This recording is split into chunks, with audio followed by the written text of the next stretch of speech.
Welcome back to Vigor. It is your boy, Stealth Jet, leader of the JSS. If you watched yesterday's video, I told you that I would show you how I play Vigor. Now I know what you're saying. You're like, Jet, but every video you show us is how you play Vigor. Well, yeah, sure. But there are things that I don't say that I feel like are implied to an experienced player that a new player would completely overlook. So in this video, I'm going to try my best to point out the little things that a new player may not notice. And or an experienced player would be like, you know what, I haven't thought about it like that. I haven't. So first things first, where you spawn at, right? Memorize your spawn points. One person's near me. Above me. As in further north on the map, I believe. And another person is further south. Where that little drawbridge is at. Not drawbridge, that little log bridge in that direction. I believe that's where another person can spawn at. So know where your spawn points are, because that way you won't be surprised when you're running to a POI and this happens.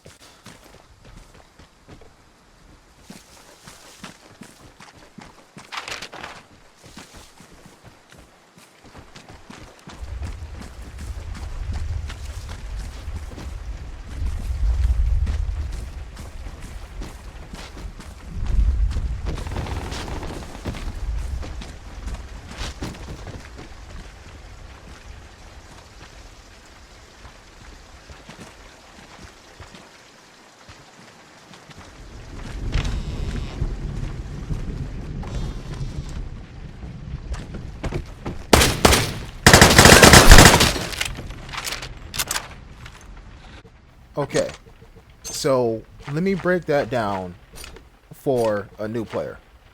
Number one, just because you're in a room does not mean that we cannot see you. There is a thing called a third-person camera. I can be hidden around a corner, and I can turn my camera with my weapon on my back and not in my hand, and see your dumbass in that room. Point blank. Now, I could have tossed a grenade in there. I could have. But notice how I booby-trapped the safe, and I'm going to go do something else now. Just because you're in a barred house does not mean you must open the safe. There are other things to do in the game as well. There are other things. For example, chasing after a guy with an airdrop. That's a pure example right there. But again, notice how I'm not doing exactly what is the most obvious. I'm letting that guy be bait. Because you've seen the pregame lobby. There are some pretty dangerous weapons in the game. And well, at the same time too, he's taking on radiation. So if he dies, and I know for a fact somebody's in that area, you don't want to be the first person at a party. Literally. The only party you want to be the first at is freaking none of them, actually. When I was about to say a birthday party, but why would you want to be the first person at your own party? Unless you're holding it at your house. Then, you know, you're already there because it's your house. But anyways, goddamn, what I'm trying to say is, don't be the first idiot to anything. Like the detector. Just because you now know where everybody's at, and you used it very early in the match, that now means everybody knows where you at. And when I say everybody, I mean everybody. There's a larger amount of people at the beginning of the match than there are at a later point in the match. You know what I'm saying? That's why I use my detectors mid, if not late game. Because there's less chance of somebody running directly toward me. Okay. So with that out of the way, you've seen how I relocated the airdrop, and you heard how somebody took some shots just now after the detector was hit, probably because they found somebody. I'm going to run over here where the airdrop is going to land at and proceed to pop my radiation grenade. Did you hear that? Somebody's nearby. somebody is nearby. I don't know where they're at. It's a rainy map with low visibility, and I'm looking at these bushes like maybe they're in there. Maybe they are. But I'm going to make a mental note of where they're at. And that's my Xbox going off. And that sounds like an RPK and an MG3. Okay, so now we know that if I shoot at them, if I shoot at the guy that's in those bushes right now, what am I going to attract? The survivor of an RPK and an MG3 battle. And we know the RPK is accurate as hell. And we also know that the MG3 will take you apart at any range. You know what I'm saying? So I'm going to leave that to chance to see who survives that. I'm not going to be a part of that. Instead, what I'm going to do is go over here to where I looked at before I relocated and pop this radiation grenade in the area of where the airdrop is going to land. And I know where it's going to land due to my star on the compass. But first, I want to make sure that I don't get clapped by a guy who is still here. And I know he's still here because I didn't hear him run away. I mean, he could have crawled away. He could have, but I really doubt that. So boom, radiation grenade planted, right? Remember that spot, people. Remember that spot. And now this happens.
Now let's see what he had on him. Let's see. An RPK. Alright. So where's the MG3? Probably still on the corpse's, well, body. Maybe. But I digress. I seen him, or heard him, rather, use the detector, and I told myself, well, he's doing that probably because he wants to do something important. Or maybe he's trying to find me. Or somebody else, rather. But if he doesn't find who he's looking for, what is he going to do? The obvious thing. Go for the barred house. And I was placing those transmitters around the barred house to try to bait him into going over there. And he kind of did it himself. You know what I'm saying? So it all worked out. And notice how I aimed for his head. I'll always do that because people do have on body armor.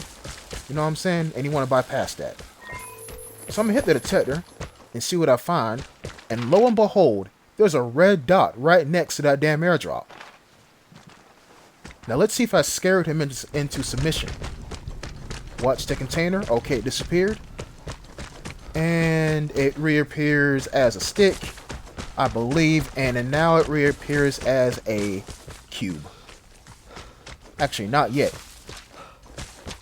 Now it's a cube. There you go. He didn't move, guys. He waited for the airdrop. I cannot scream this loud enough. If you just started this game, for everything that is smothered in cheese and bacon, do not wait for an airdrop. You're limiting yourself on how much XP you can gain by actually playing the game and collecting loot. Number 2, there are people out here who do the exact same thing that you're doing, and you'll get shot anyway. You feel me? Don't be this guy. Don't. Actually try to move about, and then, once you've done what you need to get done, then go for the airdrop. And when I say go for it, I mean move toward it. Not crawl toward it because you were there for about half the match. But if you really, really, really want that airdrop, I understand. And you play the game like how you want to play the game. All I'm saying is, I encourage you to move around the map before getting said airdrop. That's all I'm saying. So what else is there to do in the match? Where's the MG3 at? Well, he's dead. I was going to tell you that right now. He's dead. And I'm going to clean up the map because I'm pretty sure I'm the only person here.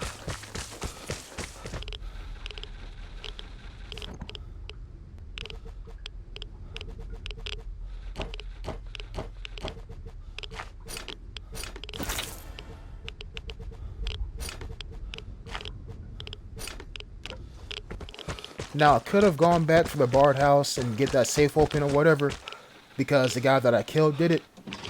But you see my health. Yeah, I'm going to dip. And the thought didn't cross my mind really, because I mean, you know, I was kind of focused on leaving.